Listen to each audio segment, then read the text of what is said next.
नमस्कार दोस्तों, एक बार फिर से आप सभी का हमारे YouTube channel the study point पे स्वागत है। आज अपन मनु का दंड एवं न्याय व्यवस्था का सिद्धांत पढ़ने वाले हैं। आपको पहले ही बता दूं, बीए पार्ट फर्स्ट का ये टॉपिक है। पॉलिटिकल साइंस का सेकंड पेपर, प्रमुख भारतीय विचारक, और उसमें मनु। यानी इस टॉपिक में अपन क्या क्या पढ़ने वाले हैं कि कोई व्यक्ति यदि अपराध कर देता है, कुछ गुनाह कर देता है, तो उसको दंड मिलना चाहिए। और मनु कहता है कि कौन कौन से दंड उसको दिए जाने चाहिए और न्याय व्यवस्था कैसे होनी चाहिए। उसमें न्यायाधीश राजा एक प्रमुख है और उसमें जो न्यायाधीश होते हैं उनकी क्या योग्यताएं हैं, वो सारा डिस्कस करने वाले हैं। फ्रेंड्स, पहले ही बता दूं कि मैंने सप्तांग सिद्धांत ऑलरेडी पढ़ा दिया है, उसका लिंक डिस्क्रिप्शन बॉक्स में डाल दूंगा। वो भी अच्छी तरीके से पढ़ाया है ट्रिकों के आधार पर, तो उसको भी प्यार व सपोर्ट देना मत भूलना। तो फ्रेंड्स, सबसे पहले अपन मनु के बारे में कुछ जानना चाहेंगे, क्योंकि एक ने कमेंट किया था जब मैं सप्तांग सिद्धांत मैंने पढ़ाया तो उस टाइम मैंने मनु के बारे में उसमें कुछ भी नहीं पढ़ाया था। यानी सप्तांग सिद्धांत पढ़ा दिया मनु का, उसके जीवन के बारे में मैंने कुछ भी नहीं बताया। इसलिए कमेंट आया था कि सर आप उसके बारे में भी अगली वीडियो में बताना। तो मैं यहाँ पर थोड़ा अपन को जीवनी भी लिखनी पड़ेगी, क्योंकि इससे एग्जामिनर जो कॉपी जांच करने वाला है उसको मैसेज आता है कि मनु के जीवन के बारे में भी इनको पता है। ठीक है फ्रेंड्स, तो स्टार्ट करते हैं। सबसे पहले मनु के बारे में। मनु को यानी एक एक लाइन मैं बताना चाहूँगा और एक एक लाइन पर आप गौर करना है। ठीक है, थोड़ा पास में लेकर आता हूँ आपको, ट्रिकों के आधार पर इसमें भी समझने का प्रयास करेंगे अपन। ठीक है, मनु को भारतीय साहित्य में मानव सभ्यता का जनक माना जाता है। यानी मनु है ना, उसको भारतीय साहित्य में क्या क्या आ जाएगा फ्रेंड्स, जो हमारे वेद हैं, उपनिषद हैं, रामायण है, महाभारत है और भगवत गीता, ये सारे भारतीय साहित्य में आते हैं। और इसमें मानव सभ्यता का जनक किसे माना गया है, यानी मनु को माना गया है। ये मानव सभ्यता, रहन सहन, खान पान, ये जो बसाया है, किसने बसाया है, मनु ने बसाया है, इसलिए उनको जनक माना जाता है। आगे पढ़ते हैं। इनके जीवन काल के बारे में निश्चित जानकारी दे पाना संभव नहीं है। यानी फ्रेंड्स, इनके जो जीवन के बारे में है ना, जो निश्चित अपन क्यों नहीं बता सकते, क्योंकि अलग अलग विद्वान इनके बारे में अलग अलग राय प्रकट करते हैं। आप इतिहास में भी देखते होंगे कि जो ये विचारक है उनके बारे में बहुत से मतभेद होते हैं, कोई क्या बोलता है कोई क्या बोलता है। तो एक्यूरेट जानकारी तो अपन नहीं लगा सकते, लेकिन कुछ जो ग्रंथ हैं उनमें इनके बारे में लिखा गया है।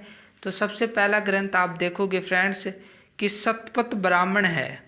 ठीक है, वेदों में शतपथ ब्राह्मण है, उसमें कुछ लिखा गया है, वो पढ़ते हैं।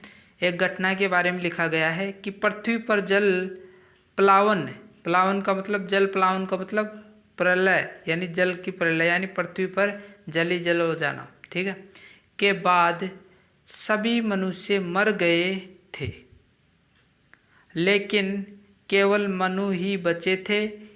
इस प्रकार उन्होंने मानव सभ्यता को बसाया। यहाँ तक आपको क्लियर हो गया क्या फ्रेंड्स? यानी पृथ्वी उथल पुथल हो गई थी, पृथ्वी पर उथल पुथल हो गई थी, यानी जल ही जल हो गया था, जिससे है ना सभी मनुष्य मर गए थे पृथ्वी पर, और केवल मनु ही बचे थे और उन्होंने मानव सभ्यता को बसाया। लेकिन फ्रेंड्स, इसकी आलोचना भी हुई कि एक सिर्फ मनु ही बचे थे, ऐसा संभव हो सकता है क्या फ्रेंड्स?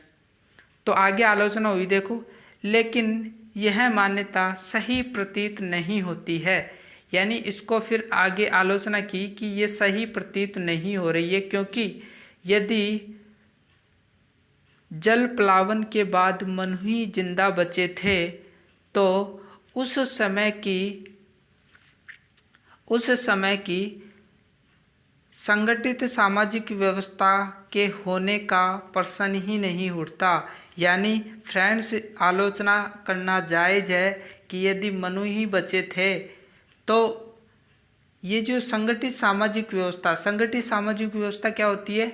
जैसे एक समाज होता है और उसमें बहुत सारे लोग रहते हैं, नियम कायदे होते हैं। जैसे अपन समाज में रहते हैं तो बहुत सारे नियम हैं, अपन गलत कार्य नहीं कर सकते, किसी को छेड़ नहीं सकते, और अच्छा व्यवहार करना पड़ता है, अपन को संबंध बनाने पड़ते हैं।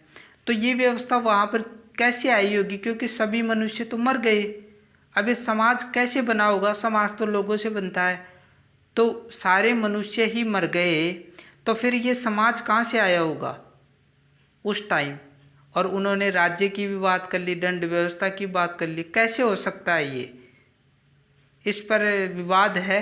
इसीलिए इस थ्योरी को ये सही नहीं मान रहे, लेकिन ये घटना आप लिख कर आ जाना, ठीक है।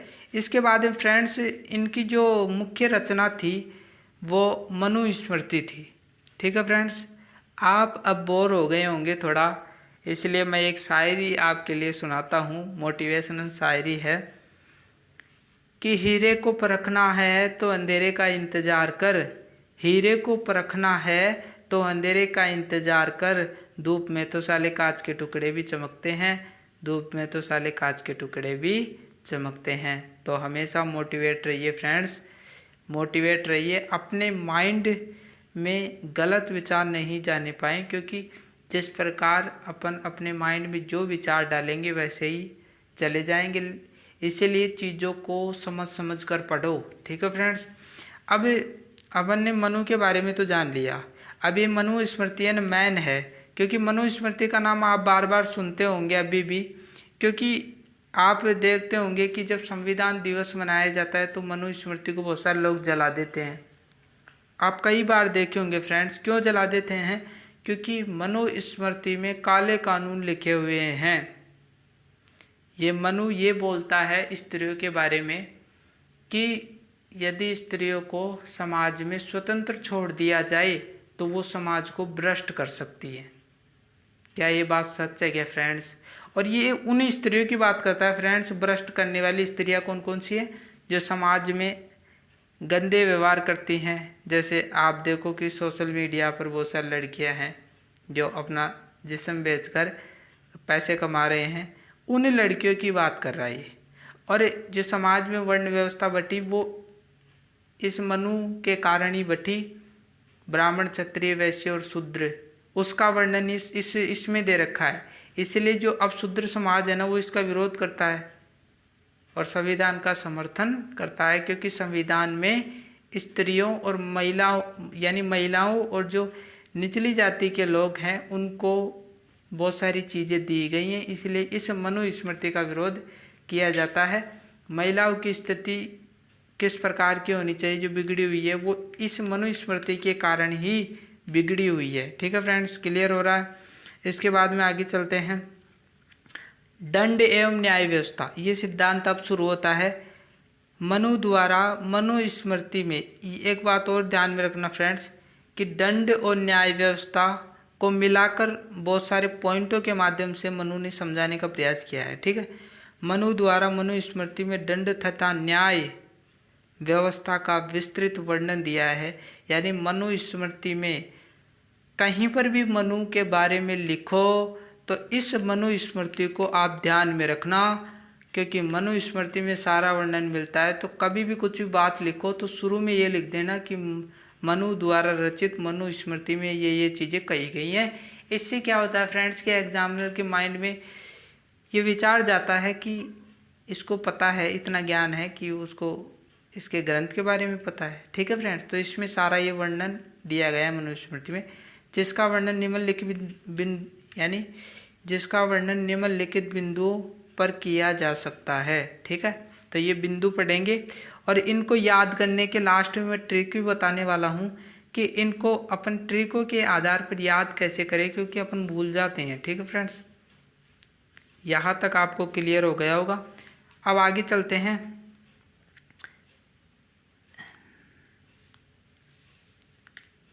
मनु का मानना है कि न्याय संबंधित शक्तियाँ एक राजा में निहित होती हैं, जिसका प्रयोग वह मंत्रियों के परामर्श से पूरा करता है। यहाँ तक बात आपको क्लियर हो गई होगी फ्रेंड्स कि मनु है ना, जो ये न्याय करने की जो शक्ति है ना, कोई व्यक्ति किसी व्यक्ति ने अपराध कर दिया है और उसका न्याय करने के लिए कि आखिरकार में उसने अपराध किया है या नहीं किया है, और फिर वो दंड भी सुनाएगा, तो ये सारी शक्तियाँ राजा में निहित है। लेकिन राजा इनका अकेले कैसे कर सकता है यूज? इसके लिए न्यायाधीश होंगे, और न्यायाधीशों में क्या कौन कौन से होंगे? मंत्री होंगे और ब्राह्मण भी होंगे। उनके साथ में मिलकर राजा न्याय करेगा और लोगों को दंड सुनाएगा जिसने अपराध किया है। मनु ने न्यायिक शक्ति को असीमित, अमर्यादित, अनियंत्रित नहीं माना है। यानी मनु है ना, जो न्याय शक्ति को असीमित, जिसकी कोई सीमा नहीं हो, वो भी नहीं माना है। यानी इनका ये मानना है कि न्याय व्यवस्था है ना, उसकी सीमा होनी चाहिए। अमर्यादित, यानी अमर्यादित भी उसको नहीं माना है। यानी न्याय व्यवस्था की कोई मर्यादा होनी चाहिए, कोई रूल होने चाहिए उसके भी। और अनियंत्रित, यानी अनियंत्रित भी नहीं होनी चाहिए न्याय व्यवस्था, उस पर किसी प्रकार का नियंत्रण होना चाहिए कि आप किसी को दंड दे रहे हो तो ऐसे ही आप गलत तरीके से, यानी जो निर्दोष है उसको भी आप दोषी ठहरा दो। तो कुछ नियंत्रित होनी चाहिए, कुछ मर्यादित होनी चाहिए। ठीक है, तो यहाँ पर क्लियर हो गया होगा।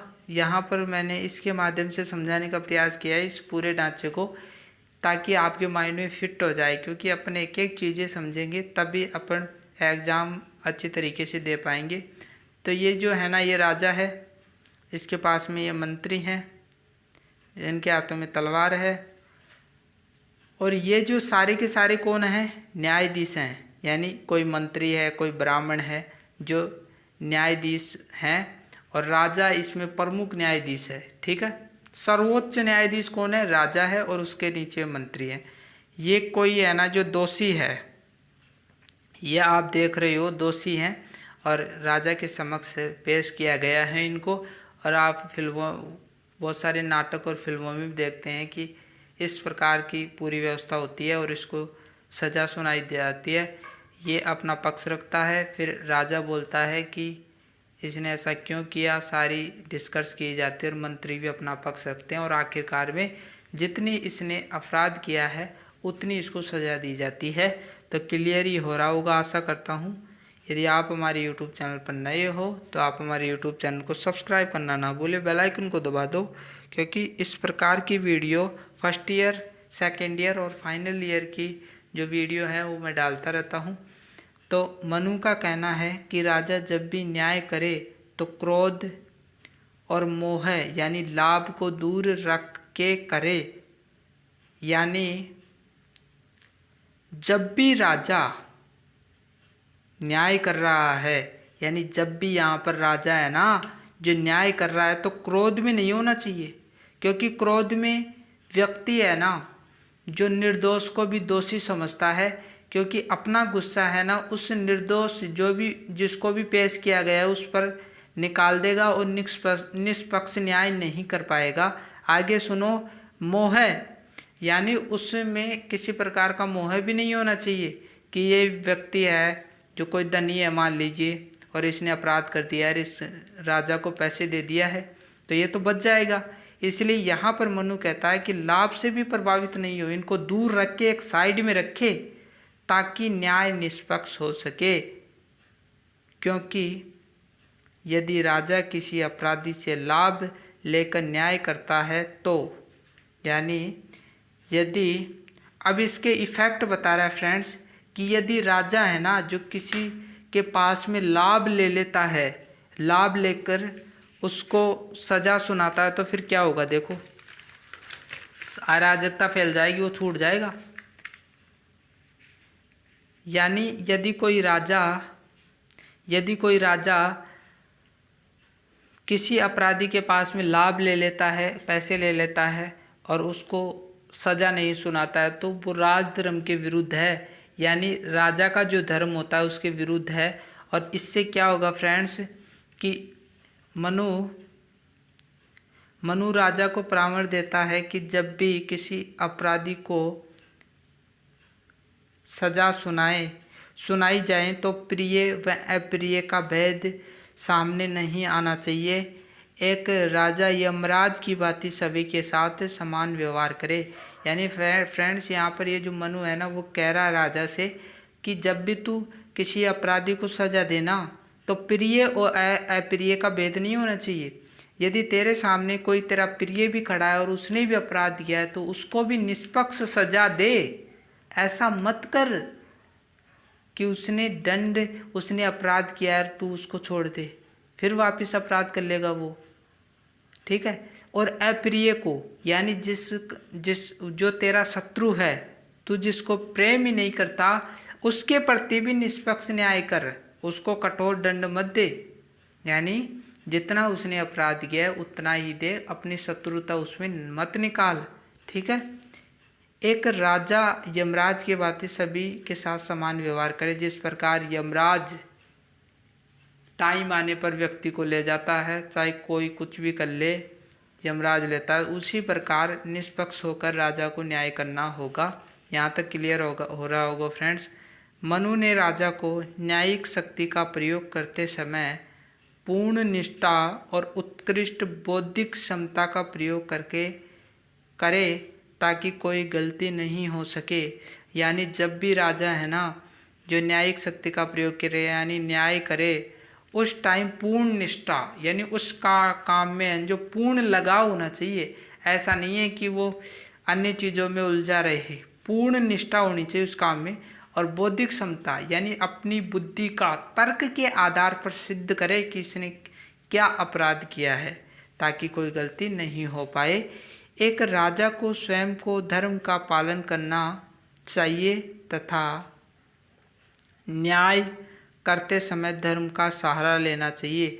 यानी यहाँ पर ये बोला गया है फ्रेंड्स कि जो एक राजा होता है वो धर्म का पालन करे, यानी जो धर्म दे रखा है हिंदू धर्म उसका पालन करे, या राज धर्म है उसका पालन करे, तथा न्याय करते समय धर्म का सहारा लेना अति आवश्यक है, लेना चाहिए। क्योंकि मनु धर्म को बहुत मानता था तो उसका प्रभाव यहाँ पर दिखाया गया है। मनु ने राजा को चेतावनी दी। अब राजा है ना, जो मनु है ना, जो राजा को चेतावनी दे रहा है कि यदि राजा निर्दोष व्यक्तियों को दंड, यानी कोई निर्दोष व्यक्ति है ना, यदि उसको दंड दे दिया तूने और दोषी व्यक्ति को दंड नहीं दिया तो तू नरक में जाएगा और तेरा साम्राज्य भ्रष्ट भी हो जाएगा। क्योंकि यदि तू निर्दोष व्यक्ति को तो दंड दे रहा है और दंड करने वाले व्यक्ति को छोड़ रहा है तो ऐसे में तू नरक में जाएगा, सीधी चेतावनी दे दी है। तो फ्रेंड्स ये पहला टॉपिक हमने क्लियर कर लिया है, यानी पहला पॉइंट हमने दंड व न्यायिक सिद्धांत पे पूरा कर लिया है। शासक की न्यायिक शक्ति एवं उसकी मर्यादाएं, ठीक है।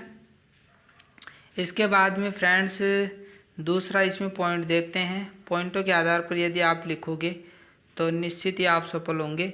दंड की धारणा, मनुस्मृति, फिर वापस मनुस्मृति आ गई ना, क्योंकि मनुस्मृति में सारी चीज़ें दे रहा है।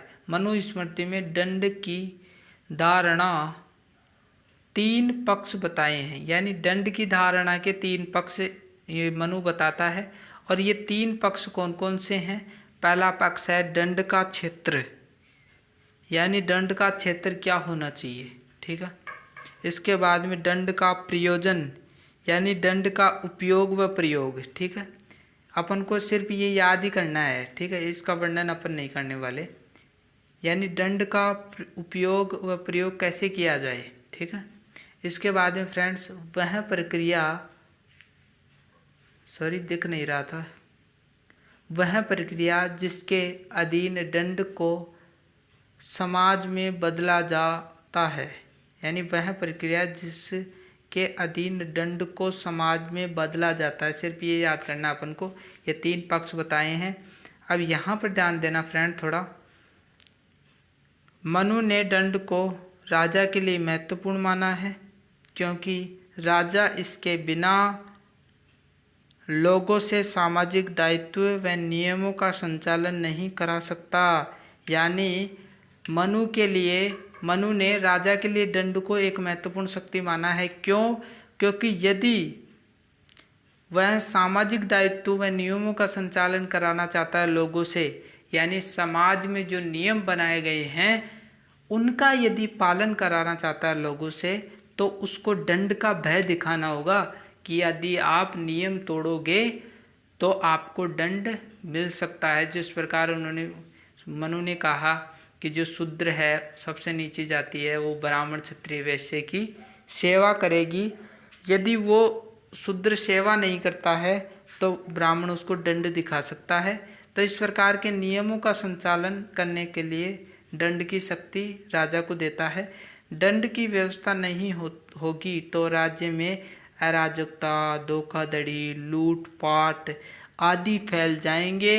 इसलिए दंड एक ऐसा माध्यम है जिससे लोगों में गलत कार्य करने के प्रति भय, डर रखा जा सकता है। यानी यदि दंड नहीं हो तो अराजकता, धोखाधड़ी, लूटपाट आदि फैल जाएंगे। दंड एक ऐसा माध्यम है जो लोगों में गलत कार्य करने के प्रति भय पैदा कर सकता है कि भाई गलत कार्य करोगे तो आपको दंड मिलेगा ही। ठीक है फ्रेंड, तो भविष्य में कभी भी गलत कार्य मत करना, क्योंकि गलत कार्य करने से ऐसा लगा रहता है कि यार मैंने गलत कार्य कर दिया है, और मन में भी ऐसा लगा रहता है कि यार मेरे को पुलिस पकड़ न ले। तो कभी भी ऐसा कार्य मत करना ज़िंदगी में, शांति से अपनी ज़िंदगी जी लेना। ठीक है, मनु दंड के 3 दृष्टिकोण बताता है। अब मनु है ना, जो 3 दृष्टिकोण यानी 3 प्रकार बताता है कि कौन कौन से दंड हो सकते हैं।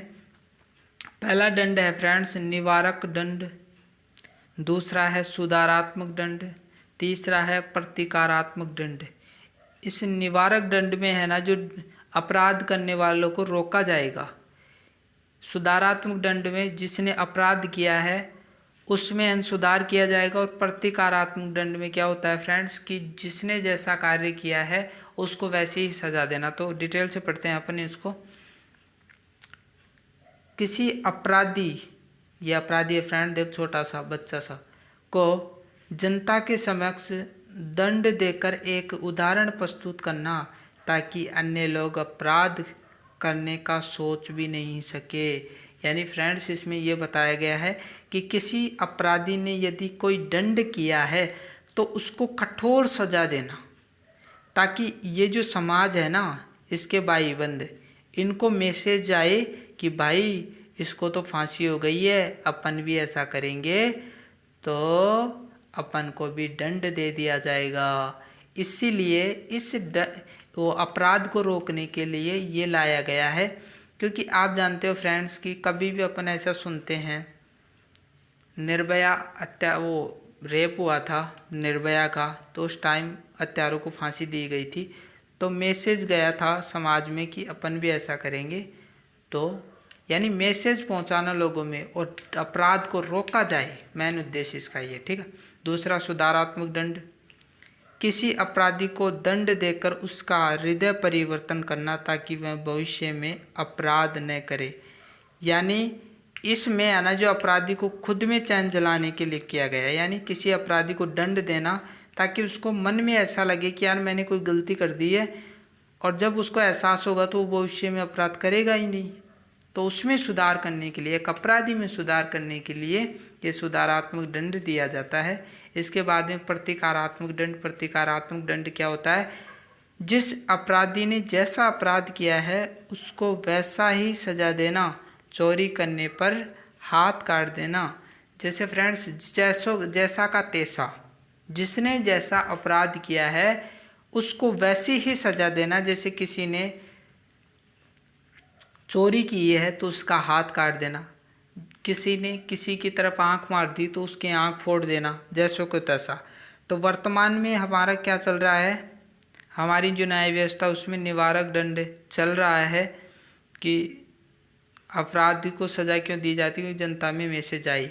ये दंड लागू नहीं है क्योंकि फ्रेंड्स जो अपराधी है, जैसे किसी ने रेप किया है तो उसके लिए भी अपन की दंड व्यवस्था है ना अच्छी नहीं है हमारी। ये दंड व्यवस्था, अधिकतर विद्वान इस दंड व्यवस्था को मानते हैं कि ऐसी दंड व्यवस्था होनी चाहिए। अरब के देशों में आपको ऐसी दंड व्यवस्था मिलेगी। जिसने भी किसी महिला का रेप किया है तो उसको बीच चौराहे में खड़ा करके पत्थरों से मारते हैं अरब देशों में। तो वहाँ पर दंड यानी कोई अपराध कर ही नहीं सकता। तो इस प्रकार की दंड व्यवस्था होनी चाहिए फ्रेंड्स। क्लियर हो गया होगा। अब अपन है ना जो तीसरे पॉइंट की ओर बढ़ते हैं, न्यायाधीशों की योग्यताएं। आखिरकार में न्यायाधीशों की योग्यताएं क्या होनी चाहिए फ्रेंड्स। एक न्याय कर रहा है तो उसकी योग्यताएं अच्छी रखी जाएगी। तो पहला है, न्यायाधीश एक विद्वान ब्राह्मण होना चाहिए जो वेदों, स्मृतियों व अन्य शास्त्रों का ज्ञाता होना चाहिए। यानी अधिकतर न्यायाधीश है ना जो ब्राह्मण ही होना चाहिए, क्योंकि मनु भी खुद एक ब्राह्मण था तो सपोर्ट तो करेगा ना। एक विद्वान ब्राह्मण होना चाहिए न्यायाधीश जो वेदों, स्मृतियों व अन्य शास्त्रों का ज्ञाता होना चाहिए। क्षत्रिय और वैश्य, यानी यहाँ पर एक विशेष बात ध्यान रखना कि मनु ने समाज को 4 वर्गों में बांटा है, ब्राह्मण, क्षत्रिय, वैश्य और शूद्र। ठीक है, तो यहाँ पर ब्राह्मण के अलावा क्षत्रिय और वैश्य भी न्यायाधीश बन सकते हैं, लेकिन विद्वान ब्राह्मणों की स्वीकृति लेना आवश्यक है। यानी जब ब्राह्मण स्वीकृति दे दे कि भाई क्षत्रिय में इस व्यक्ति को न्यायाधीश बना दो और वैश्य में इस व्यक्ति को न्यायाधीश बना दो, तब आप न्यायाधीश बन सकते हो। लेकिन यहाँ पर विशेष बात यह है कि शूद्र जो सबसे नीची कौम है वो न्यायाधीश के पद पर नहीं रह सकती। यदि वह रहता है तो राज्य अनेक प्रकार की समस्याओं से ग्रस्त हो सकता है या वह नष्ट भी हो सकता है, राज्य को नष्ट भी कर सकता है। तो शूद्र को एक विशेष बात ध्यान रखना, शूद्र को यहाँ पर न्यायाधीश बनने का निषेध किया है। दूसरी योग्यता यानी न्यायाधीशों की अपने राज्य के प्रति निष्ठा होनी चाहिए। यानी जो न्यायाधीश बनाया गया उसको अपने राज्य के प्रति निष्ठा होनी चाहिए तथा उनका चरित्र भी अच्छा होना चाहिए। ठीक है, तीसरा है यानी चरित्र अच्छा होना चाहिए। मान लीजिए कोई न्यायाधीश ऐसा बन गया कि खुद किसी महिला का रेप करता है और भी बहुत सारे कार्य करता है, धोखाधड़ी करता है, चोरी करवाता है, ऐसे चरित्रहीन व्यक्ति को अपन न्यायाधीश नहीं बना सकते। न्याय सभा के सदस्यों को राज्य की परंपराओं व रूढ़ियों का ज्ञान होना आवश्यक है। यानी राजा के अलावा जो न्याय सभा में जो सदस्य होते हैं उनको राज्य उस टाइम की जो परंपराएं हैं, जैसे शूद्र सभी वर्णों की सेवा करेगा, जैसे ब्राह्मण पठन पाठन का कार्य करेगा, क्षत्रिय समाज की सेवा वो रक्षा करेगा और वैश्य कृषि कार्य करेगा और शूद्र उन तीनों की सेवा करेगा। तो इस प्रकार की जो परंपराएं राज्य में चलाई गई हैं और जो रूढ़ियां हैं, जो अंधविश्वास हैं, उनका ज्ञाता होना चाहिए। जैसे रूढ़ियाँ कैसे, जैसे महिलाएं घर से बाहर नहीं निकलेंगी, ऐसी बातें मनु कहता है और ये परंपराओं का ज्ञान उन सदस्यों को होना चाहिए। न्यायाधीश निष्पक्ष न्याय करने वाले होने चाहिए, यानी निष्पक्ष न्याय करने वाले होने चाहिए। अब फ्रेंड्स इन जो अपन ने जो 3 पॉइंट पढ़े हैं अब तक, उनको ट्रिक के आधार पर समझ लेते हैं ताकि अपन को ये तीनों पॉइंट क्लियर हो जाएं। हमने डिटेल से भी जान लिया है। शादी में आना न्यायाधीश, ठीक है, अपन शादी में न्यायाधीश को बुला रहे हैं, अपन का दोस्त है कोई, तो सा है ना, जिससे ये जो पहला वर्ड है सा, इससे शासक बन जाएगा और इस शासक से पूरा पॉइंट बन जाएगा शासक की न्याय शक्ति एवं मर्यादाएं। इससे क्या होगा कि आप एक शब्द पकड़ लोगे तो आपको याद हो जाएगा। ठीक है, दी का मतलब इसके ई की मात्रा हटा दो, द यानी शुरू का अक्षर द तो दंड बनेगा, यानी दंड की धारणाएं। और फिर इसके बाद में ये जो न्यायाधीश है वो पूरा आ जाएगा, न्यायाधीशों की योग्यताएं। तो फ्रेंड्स आज की वीडियो में इतना ही। पार्ट 2 लेकर आऊँगा, उस पार्ट 2 को भी आप मत देखना भूलना, क्योंकि उसमें 3-4 पॉइंट और कवर करेंगे, क्योंकि हमने 3 पॉइंटों के बारे में डिस्कस किया है। ये वीडियो फ्रेंड्स थोड़ा लंबा हो जाएगा और लंबा होने पर वीडियो को बीच में स्किप करके आप चले जाते हो, इसलिए मैं लंबी वीडियो नहीं बनाता हूँ। 30 आधे घंटे की वीडियो हो चुकी है, तो 4 पॉइंट और लेकर आऊँगा। तो मिलते हैं एक नई वीडियो के साथ। इसी प्रकार अपन समझते चलेंगे, आप भी आगे बढ़े, हम भी आगे बढ़े। मिलते हैं एक नई वीडियो के साथ, तब तक के लिए थैंक यू।